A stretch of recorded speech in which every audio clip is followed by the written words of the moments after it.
না মানছি আমার ব্যাংকের বই 64 টাকা পড়ে আছে, তা বলে ব্যাংকের বইটা বন্ধ করে দিতে হবে? এটা কোনো কথা বলো তো। তো hi, I am Koel and again welcome back to my another daily meaningless mini blog.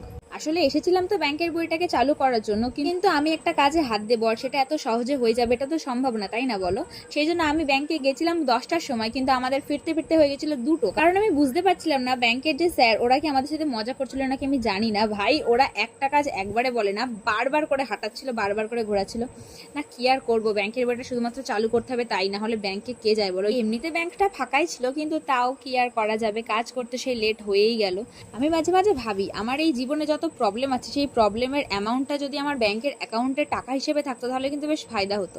কি আর করা যাবে, সেটা তো আর থাকলো না। যাই হোক, ব্যাংকে হাজার রকমের তথ্য জমা দেওয়ার পরে একটা দরখাস্ত লিখে তবে আমরা বিদায় হতে পেরেছিলাম। আর ফেরার পথে কয়েকটা জিনিস কেনাকাটার ছিল। আরে দেখো এই ওয়েদারটাকে, এটা কিন্তু এখন বেশ রোদ ঝলমলে আছে তাই না? কিন্তু আমরা যখন হাফ রাস্তায় গেলাম, মানে কোনো বলা নেই কওয়া নেই, এত পরিমাণে মেঘ চলে আসলো যে কি বলবো। কি আর করবো, সেজন্য আমরাও পায়ে চাকা লাগিয়ে রাজধানী এক্সপ্রেসের মতো ছুটে বাড়ি চলে আসলাম। আর তারপরে চলে গেল কোয়েলও বাড়িতে। আর আমি বাড়ি ফেরার পথে ওয়েদারটা এত সুন্দর হয়ে গেছিল যে কি আর করবো, সেই সময় একটু ভিডিও না করলে হয় বলো? তো চলো আজকের মতো এটুকানি, দেখা হচ্ছে খুব শিগগিরই নতুন কোনো ব্লগে।